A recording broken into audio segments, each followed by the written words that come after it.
Morning again, dear student. I am telling to you about the derivation of refraction. So see, for that I am telling to you what is exactly angle I.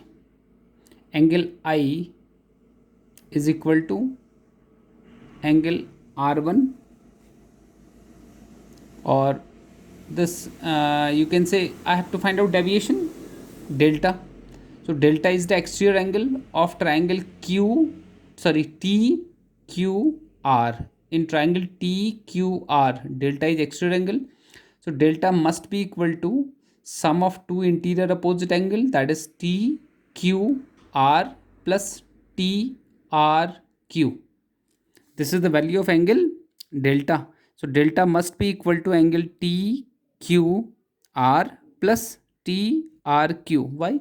Because exterior angle is always equal to sum of two interior opposite angle. Now question comes, what is angle TQR? So angle TQR is angle I minus R1. Angle I minus R1. And what is TRQ? So angle TRQ is equal to angle E minus R2. E minus R2. So from here I can find out what is value of delta. So see, exactly I am showing to you the derivation here. So delta.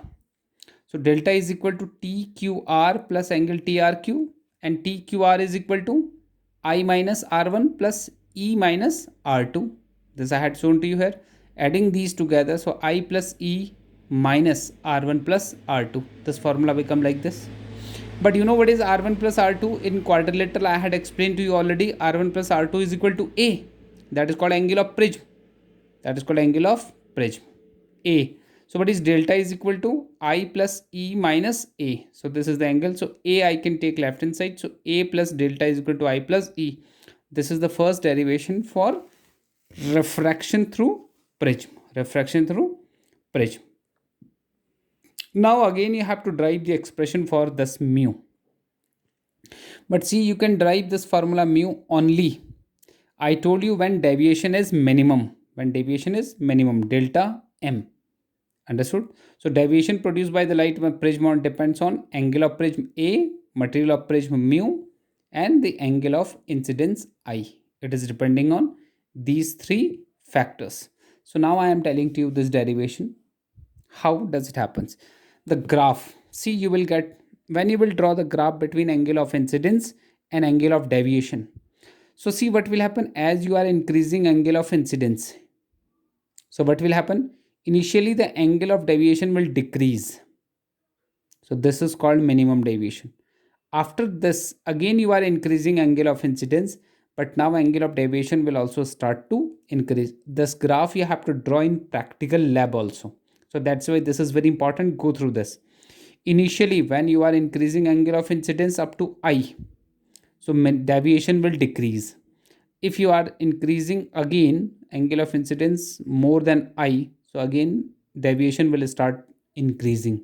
So it means this is the only condition at which the deviation is what? Minimum. So this is for particular angle of incidence at which the deviation is minimum, not for all angle. At a particular angle of incidence, the deviation through a prism is minimum. So for that you are doing the derivation. See, delta I am saying this is the minimum deviation. So delta will become how much? Delta m, and I will become E, and R1 will become equal to R2, and that is equal to how much? R. So substituting this all value in the previous equation, which is called A plus delta is equal to I plus E. So A plus delta is equal to delta m is equal to I plus E. E is equal to I. E is equal to I. So that will become I plus I. So from here what can I find out? I is equal to A plus delta m upon 2. Is this clear? Not? And but you know what is the refractive index of the prism? Snell's law is there. So mu is equal to sin I upon sin R. So substituting the value of I here, I is equal to A plus delta m upon 2 for minimum deviation, and R is equal to, and R1 plus R2 is equal to how much? A. But R1 and R2 both are equal. So that will become 2R is equal to A. So R is equal to A by 2. So I can substitute the value of I as well as R here in Snell's formula, INR. So mu is equal to sine A plus delta m upon 2, that is sine A by 2. So this is called the formula of refractive index for a prism. So this is also very important formula, but it happens at only minimum deviation, not for all angle of incidence, only for minimum deviation. Thank you and have a great day. Keep on doing practice. Though this unit is not coming in your half yearly examination, but still you have to prepare notes, because up to 10th, as your schedule of exam doesn't declared, until then I will keep on teaching further. Thank you and have a great day.